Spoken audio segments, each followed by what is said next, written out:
Olá, seja muito bem-vinda e muito bem-vindo ao Log Talks, o podcast de logística da Infios. Estamos aqui no terceiro episódio dessa sexta temporada e se você não viu antes, nós já falamos sobre a nova marca Infios. Como você pode ver, nós estamos com uma nova marca, com um novo estúdio, com novos convidados. Já falamos do fator humano na transformação digital do supply chain, já passamos pela inteligência artificial, porque afinal de contas todo mundo está falando disso, não é um hype. Temos que falar sobre isso. E neste episódio, estamos novamente aqui com o Rodrigo Rufka, que é o gerente de marketing Latam da Infios, e com a Isabel Cardial, que é fundadora e CEO da Ciclo Academy. Muito obrigada novamente por vocês estarem aqui conosco. Eu vou começar pelo Rodrigo. Rodrigo, nesse episódio nós vamos falar sobre dores e desafios do mercado de supply chain e logística. E no último Web Shoppers, nós vimos um crescimento de 19% no GMV no e-commerce brasileiro em 2024, né, no ano passado. Como que a Infios está ajudando clientes a aproveitarem esse crescimento? Eu acho que o crescimento, ele deixou de ser orgânico, né, para ser um crescimento acelerado, essa questão do e-commerce. E eu entendo, Vânia, que para que as empresas, não só a Infios, obviamente eu estou aqui falando da Infios, mas ela precisa escalar a operação com eficiência e agilidade. Eu acho que agilidade é a palavra, né, quando a gente tem um crescimento que ele não é mais orgânico, e você trouxe um dado aí de quase 20%, né, de crescimento, que é um crescimento acelerado. Então, eficiência e agilidade, eu acho que são os principais pontos para a gente começar essa discussão. Daí eu trouxe aqui alguns outros itens, por exemplo, plataformas automatizadas de gestão logística. Então, hoje nós trabalhamos com o WMS, que é o Warehouse Management System, o TMS para a vertente de transporte e o OMS para a questão dos pedidos. Então, percebam que a gente hoje tem uma solução horizontal, né, dentro da cadeia logística, onde a gente consegue end-to-end, né, de ponta a ponta, automatizar, entregar as melhores práticas, os melhores processos para auxiliar essa movimentação dessa carga oriunda de uma compra de e-commerce, por exemplo. Um outro ponto, Vânia, que eu acho que é interessante, né, e assim, a gente falou diversas vezes aí nos outros episódios, é a questão da inteligência artificial, né? Eu acho que quando a gente implementa e a gente utiliza a inteligência artificial, né, para entender a questão de demanda, né, para eu conseguir... A gente tem uma solução dentro da Infios, por exemplo, que é o Slotting QI, que é um produto que ele entende qual que é o padrão que acontece dentro do centro de distribuição e ele orienta a melhor forma de você estocar para você ganhar tempo. Se você tem um operador que anda durante o dia ali para buscar, para bipar as mercadorias, a gente consegue entender o padrão de movimentação desse produto, no caso de compra, e qual a melhor forma de estocagem dele dentro do warehouse, por exemplo. Então isso traz velocidade. Hoje, numa compra de e-commerce, eu acho que nós estamos partindo para isso. Antigamente você comprava, você esperava aí 1, 2 semanas e era ok. Hoje você compra, às vezes você quer receber no dia seguinte, às vezes você quer receber dali a no máximo 1, 2 dias, né? Então eu acho que essa agilidade toda, essa tecnologia, ela, além de impulsionar o crescimento, ela vai cada vez mais agradar o cliente final, o usuário do e-commerce, por exemplo. Fazendo um gancho aqui, Vânia, sobre isso, então, recentemente, nos nossos eventos, a gente tem trazido bastante cases da área de e-commerce e é óbvio que o principal desafio deles é agilidade, né? Velocidade de entrega, porque hoje você quer comprar às 9 e receber às 10, né? Você tá em horas, não tá mais 15 minutos, né? Você compra o mercado em 15 minutos. Então, trazer a tecnologia que suporta isso, né, é extremamente importante. E aí você vê aplicações, a gente teve um case internacional de um grande varejista americano que todo o centro de distribuição deles é controlado de tempo a tempo por robôs. Né? Então, o robô acontece nas lojas. Então, assim, o que se traz de massa crítica, né, de informação para construir essa agilidade, para permitir essa agilidade, o last mile cada vez mais efetivo, tem que ter muita tecnologia embarcada nisso. Exatamente. Recentemente eu fiz uma compra de farmácia por um app. Então eu baixei o app da farmácia e eu achei muito interessante que na hora de fechar o pedido, tinha lá, você quer retirar numa farmácia ou você quer receber em até 1 hora? E daí eu achei isso muito inteligente, muito humanizado, porque às vezes você, para adquirir um produto de uma farmácia, um remédio, às vezes está com uma dor de cabeça, e eles conseguem te entregar em até 1 hora, e é bem isso que você falou.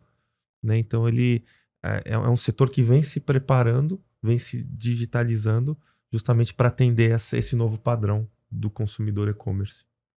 Mexendo até, inclusive, as lojas estão virando centro de distribuição, né? Então, é comum hoje você ter nas lojas uma parte dela dedicada ao estoque para entrega rápida. Então, por isso até que você quer receber na loja, porque às vezes você está fazendo, não tem aqui, mas você pode fazer o pedido, eu já te entrego. E eu tô na rua, né? Já te entrego e fica mais fácil. E você potencializa também a venda dentro da loja, né? Que o vendedor pode receber sua comissão e tudo mais. Bom, então, vocês são 2 especialistas e eu, como consumidora, vou falar com relação à farmácia. Eu uso também, sou heavy user de tudo que é aplicativo, tecnologia, inteligência artificial. E no caso da farmácia, ainda tem uma outra questão que é, se você quiser retirar em uma farmácia, você escolhe a que esteja mais próxima e ele já tem lockers. Então, se for ali tudo OTC, não tiver nada com receita, ele já vem um QR Code no aplicativo para que então você nem fala com o atendente. Não precisa entrar. Você já vai direto no locker dentro da própria farmácia e retira ali. E assim, eles avisam, eles prometem 1 hora, mas em meia hora o seu pedido já está pronto. Então, realmente, isso faz toda a diferença do ponto de vista de experiência para o cliente. Né? Esse é um setor que está se preparando para essa necessidade, mas com certeza os outros setores vão vir nesse mesmo caminho. Sim. Então, acho que o nosso futuro, né, tende a ter esse imediatismo, né, virtual, coisa que a gente aprendeu a esperar, né?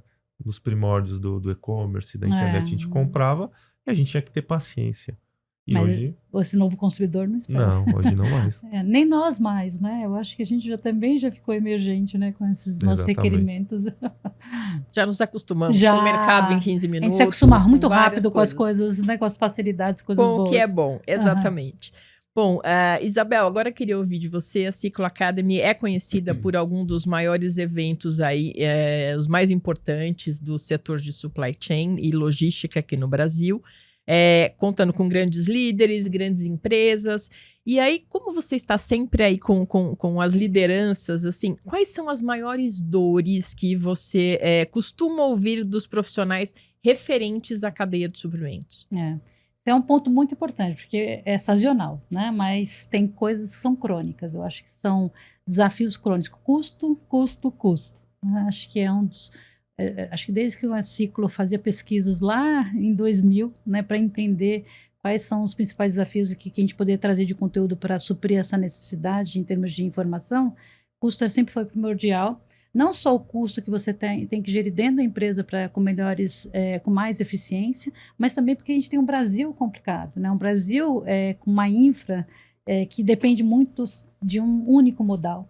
Apesar de sermos continentais, como eu disse em outro episódio, a gente, infelizmente, depende muito de um único modal. Então, estradas, enfim, tudo isso. E aí, pegando, por exemplo, pesquisas que nós fizemos, inclusive, recentemente, ouvindo novamente essas dores, o ponto também, além de custos, planejamento. Um ponto que é muito importante para o planejamento e, óbvio, né, IA não tem como não ser. Né? A IA é um grande desafio do que ele pode oferecer e onde pode oferecer, de que forma pode oferecer. Então, a gente tem esses, acho que são os 3 principais pontos, mas eu acho também pessoas que não só a gente tem aferido isso em pesquisas, mas a gente tem vivenciado isso nas apresentações dos cases que são colocados. Quando a gente conversa, a gente percebe que ter lideranças preparadas, então, e pessoas que também estejam com os skills adequados para essas operações novas, é realmente um dos pontos aí de grandes desafios ultimamente.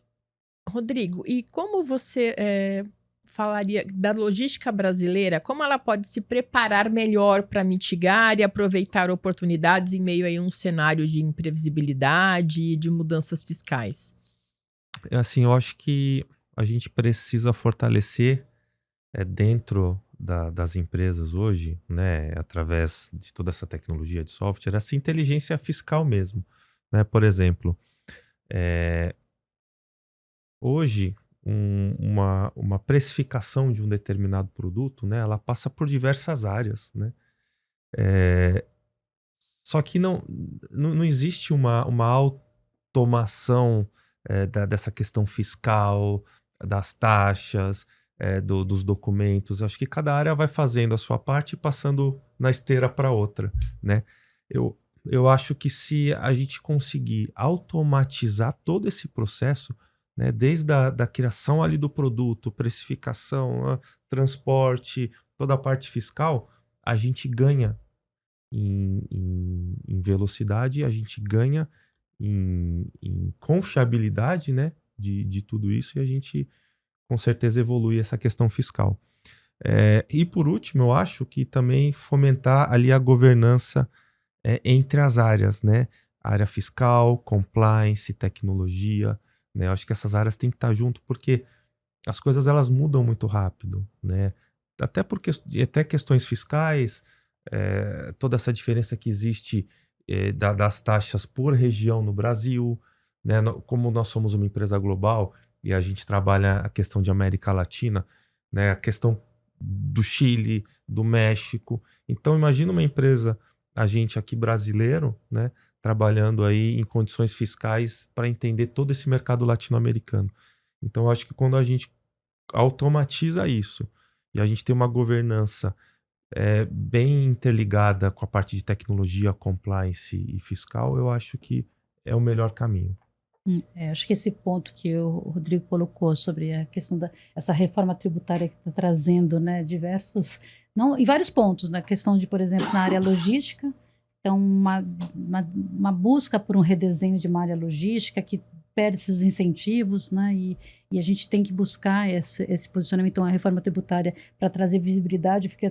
Achei muito interessante esse posicionamento teu de trazer essa visibilidade de ponta a ponta integrada com as áreas, porque um viés é na área de logística, outro, por exemplo, com compras, é totalmente diferente. A gente trouxe, inclusive, um tributarista para falar no evento de compras e um de logística, e eram vieses totalmente diferentes. Então, onde você tem, por exemplo, em compras, uma questão de... Tem fornecedores que não vão ser mais interessantes para você. Então, você tem que fazer todo um mapeamento desses fornecedores, como ele tributa, como ele deixa de tributar, para ser interessante para a sua cadeia.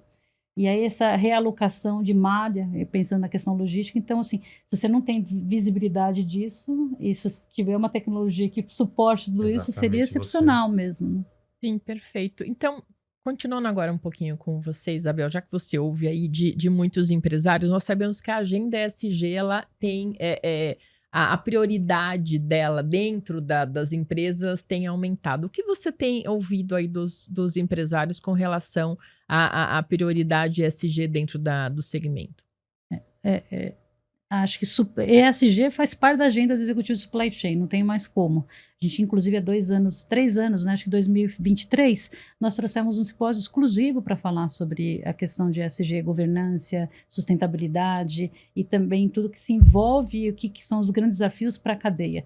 Para construir uma agenda até 2030, né, que é um grande ponto de um marco, né, que tem que ser cumprido, mas eu acho que trouxe muita oportunidade também de você se revisitar, como você já colocou em outros episódios, né, de você não ter a logística reversa, se você é mais eficiente, você consegue ter menos carbono, né, uma descarbonização, porque você está movimentando menos. Então, acho que é uma oportunidade de analisar desperdícios, de rever a sua operação, os seus processos. Então, tem um lado muito interessante em termos da sustentabilidade, da questão da governança e transparência com seus fornecedores, clientes, que é tão importante hoje, a busca, né, por empresas com marcas que são transparentes, que estão fazendo um trabalho também muito importante junto na questão social, com a diversidade, pluralidade, que é tão importante hoje. Quando as pessoas não tinham essa preocupação da pluralidade, acabam se colocando em exposição de ouvir diferentes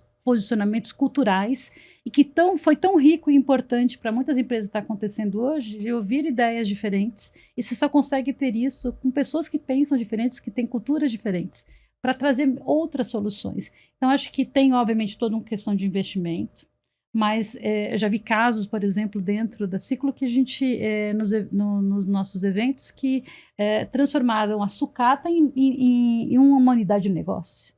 Então, tem muitas oportunidades e tem muita gente fazendo muita coisa boa, desde todos os aspectos, desde governança, sustentabilidade, questões sociais. Recentemente também a Diageo apresentou, até ganhou prêmio, inclusive com essa questão de diversidade, que trouxe para eles assim, benefícios muito grandes dentro do negócio. Então, existe um grande avanço. Hoje não dá mais para se pensar numa agenda do executivo supply chain, um planejamento que não tem incluso a área de ESG dentro do processo. A gente vê muito essa questão, vocês que têm com a ferramenta de TMS, né, a questão da visibilidade, de melhorias de rotas, né, a roteirização, essa rastreabilidade, que você tem um menor impacto em termos de carbono, uma tecnologia como telemáticas que você possibilita entender a manutenção desses veículos, né? Então, acho que tem muitos pontos a favor para os negócios e, obviamente, para um benefício do meio ambiente, enfim, tudo isso que a gente vê sempre de benefício. Perfeito.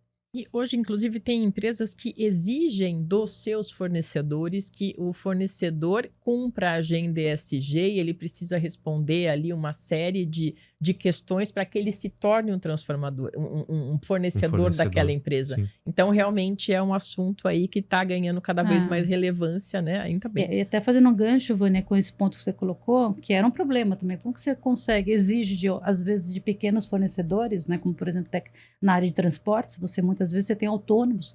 Como que você exige, né, esse posicionamento de ESG? Então, as empresas também estão preparando e transferindo esse conhecimento para os seus fornecedores. Foi uma coisa que começou muito fortemente na pandemia e isso se multiplicou e é bonito de ver, né? essa transferência de conhecimento Sim. que acontece dentro da cadeia. É porque todo mundo aprende, né? O pequeno aprende, Sim, você cria, né? Você acaba efetivamente criando algo que é sustentável. E você engaja todos, né? Exatamente. Da cadeia dentro do processo num bem maior, né? Realmente. Não, e acho que a consciência da nossa geração, né? Que colocando em prática, criando leis, né? Dentro do mercado, porque eu acho que a gente não tinha essa noção ali no passado, a gente não tinha esse cuidado. Né? A gente tinha... Até a geração passada a gente tinha que produzir, né? Produz. E agora a gente produz com responsabilidade, né? Sim, descarta com responsabilidade. Exatamente. Antes a gente não se preocupava com isso, né? E hoje custa tão pouco, né? Fazer, é só ter um lixo adicional que você vai descartar diferente e isso não vai impactar o meio ambiente. Sim. E isso acontece nas empresas também. Então, essa revisão dos processos, de como isso acontece lá, que o número é muito maior do que numa casa, né? Então, dentro das indústrias, né, isso é grande. Sim, perfeito. E no caso da Infios, né, você já tem algumas iniciativas, mas assim, pensando em redução de embalagens, em uso de energias limpas, de logística reversa, quais os caminhos que a Infios tem explorado aí, buscando incorporar sustentabilidade na cadeia logística? Legal. Muitos dos seus exemplos a gente aplica aqui, né? Eu acho que o primeiro deles, eu lembro muito claramente que a gente recebeu, acho que quase 3 anos atrás, uma orientação de que 100% dos nossos escritórios no mundo deveriam consumir apenas energia verde, né? E eu vi toda essa transformação aqui nos escritórios da América Latina, e esse foi um dos primeiros direcionamentos que me chamou a atenção. Né? Eu falei, poxa, que interessante, né? E hoje a gente tem aí todos os nossos escritórios consumindo energia verde. Um outro ponto que eu coloquei, que a própria Isabel colocou aqui, a parte de roteirização, né? Eu acho que hoje uma solução, né, que movimenta a carga ali de uma forma ágil dentro do centro de distribuição, quando ela entra dentro do caminhão, se a gente tiver uma tecnologia, né, que pode mostrar o melhor caminho, como o caminho mais curto, o caminho que menos polui, o caminho mais rápido, enfim, a gente tem a melhor equação para a movimentação dessa carga, todo mundo ganha, né? O cliente, a empresa, né, o ecossistema. A logística reversa que a Isabel comentou, né, existem duas frentes dessa logística, né? Quando você evita a logística reversa por erro, né? Então, se você manipula da melhor forma o produto dentro de um warehouse e esse produto chega no cliente certo, né? Se você não precisa ter uma logística reversa desse produto, né? Porque você, né, durante a preparação dele, você foi assertivo. E a lógica reversa verde, às vezes você entrega um produto e às vezes o material de descarte, né, pode voltar ao fabricante. Então a gente pode aproveitar também parte dessa roteirização para transportar esse material reciclado também, né? Então eu acho que tudo é possível, né? Dá para a gente ir automatizando tudo isso com esse fim de sustentabilidade que com certeza é o futuro para a nossa geração, para os nossos filhos, para a geração que está por vir. A gente, além de produzir, agora a gente tem a responsabilidade de cuidar, né, do ecossistema. Sim, e o que nós estamos tendo problemas já, né? O agronegócio está tendo impactos com a questão climática, fortemente. Nós estamos vivenciando já esses problemas. Sim. Então, realmente precisa cuidar e fazer isso acontecer. Bom, e esse episódio rendeu, nós já chegamos ao final dele. Então, eu queria agradecer. Querem deixar algumas palavras finais antes, uma conclusão aqui do que nós discutimos hoje neste assunto? Eu queria agradecer. Eu acho que foram temas. A gente vinha numa tocada falando muito de tecnologia, de IA, tecnologia, IA, e hoje a gente parou na sustentabilidade, né? Que também faz total sentido, né? Eu acho que a tecnologia ela cresce, mas esse cuidado, a sustentabilidade, ela também evolui, né, Isabel? Sim. Então, acho que falando desses desafios, né, que nós colocamos no começo sobre os desafios, que são muitos, né? Eu acho que a área de supply chain sempre é impactada. Se a gente faz um reflexo dos últimos 5 anos, pandemia, tarifaço, questões geopolíticas, guerras. A gente tem, então sempre já tivemos, né, também aí dentro desse processo questões dos motoristas, né, greves. Então assim, nós sempre somos impactados. Desafios vão sempre acontecer. Né? E é por isso que é tão importante ter essa questão realmente de tecnologia que nos dê visibilidade e repensar cada vez mais em ter uma cadeia mais planejada, mais assertiva, mais orquestrada, integrada, para conseguir realmente estar pronto para todos esses desafios novos que vão surgir. Vão ter os crônicos, como eu disse, sobre custos, mas que vão vir novos com certeza. É o olhar para o futuro, né? Que a gente falou em algum desses episódios aí, né? Sim, com certeza. Bom, Isabel, muito obrigada. Rodrigo também. Até daqui a pouco. Você também, até daqui a pouco. Estamos terminando este episódio da 6ª temporada de Log Talks, o podcast de logística da Infios. E eu te espero no próximo com os mesmos convidados para a gente falar sobre capacitação. Até lá.